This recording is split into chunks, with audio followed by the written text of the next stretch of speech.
皆さんこんにちは。今日は前から気になっていた神経回路の再学習を実践したいと思います。まず第1回目は歩行再学習メソッドです。では神経回路の再学習って何？という方に説明から言ってみます。ここから説明が長いので、説明を飛ばしてご覧になりたい方は、YouTube 概要欄のチャプターリンクから視聴したい部分に瞬時にジャンプできます。神経回路の再学習。パーキンソン病では、脳の運動指令を出す部分、主に大脳基底核がうまく働かなくなるため、何気ない動きがぎこちなくなったり、止まったりすることがある。今まで意識していなくてもできていた動き。例えば、歩いたり、お箸で掴み、口に運ぶ動作、字を書く、卵を溶く、歯磨き、洗髪などがうまくできなくなってしまう。でも、それらがうまく働かなくなっても、意識してゆっくりやると、別ルート、前頭前野や運動野を使って、動きの再学習ができるそうです。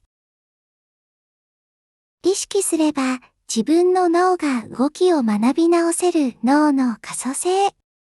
脳の可塑性、ニューロプラスティシティ、イコール、脳の神経回路網は、その活動に応じて、構造と機能を変化させる性質を持ち、これを可塑性と呼ぶ。今までの意識しない動きだと動かせなくなってしまっていたことも。いつもと違う刺激、例えば意識して動かす行動で、新たな神経のルートを使って再び動かせるようになる。歩行再学習の流れ。1、観察、今の自分の歩き方を知る。2、気づき、今の癖を言葉にしてみる。例えば、右足が遅れている、腕を触れていない、体が揺れている、など。3、意識して正す。腕を振ろう、歩幅を広げようと、注意深く動かすこと。そうすることで、脳に新しい運動回路が作られる。さあ、次はいよいよ実践です。まずは観察です。意識しないで現時点の普段の歩き方を行い、鏡や動画で撮影してじっくり見返します。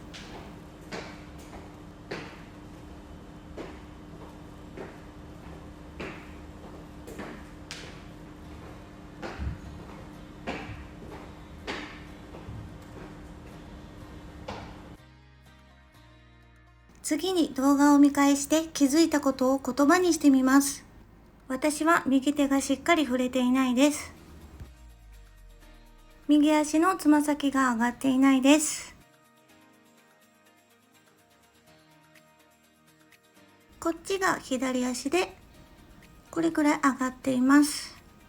でも右足はこんな感じで全然上がってません。右足の着地が地面スレスレなので、これが引きずりやつまずきやすさの原因になっているのではと思います。今の自分の歩き方を客観視できたら、気になるところを正していきます。右足をしっかり上げる、左足で支える、歩幅を大きめに、背筋を伸ばすなどです。ゆっくりでもいいので何度も繰り返します。手と足が一緒になったり、だいぶ混乱していますが、気づいたことを意識して動かしていきます。かかとで着地して腕を振ります。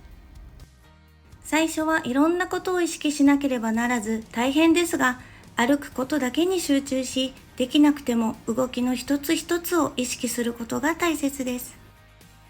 さっきより歩幅を大きくしてみます。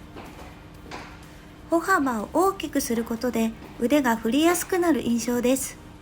そして私の場合ですが、右肩が下がっていることに動画の編集中に気づきました。ここです。右肩が下がってます。私は右側が悪いので姿勢も少し右側に傾いているような、そんな新たな気づきもありました。とりあえず今回は歩行に専念します。かかとって言いながら歩いてみたり、腕って言いながら歩いてみてもいいかも。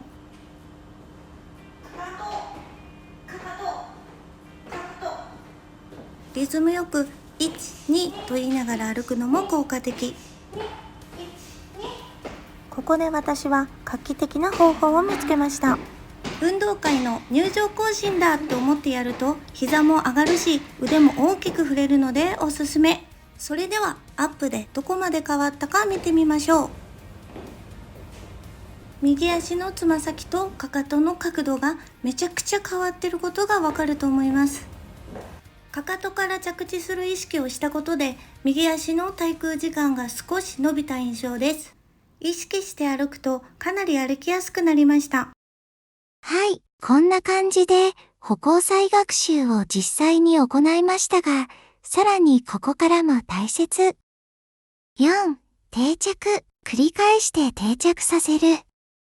最初は意識しないといけない動きでも繰り返すことで脳が学習し、半自動化された動きとして再び身につけていける。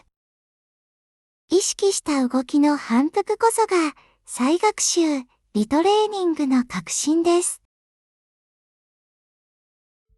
最後まで見ていただきありがとうございました。実際にやってみて意識をするだけでここまで変化があるとは正直驚きました。また経過報告させていただきますね。それでは。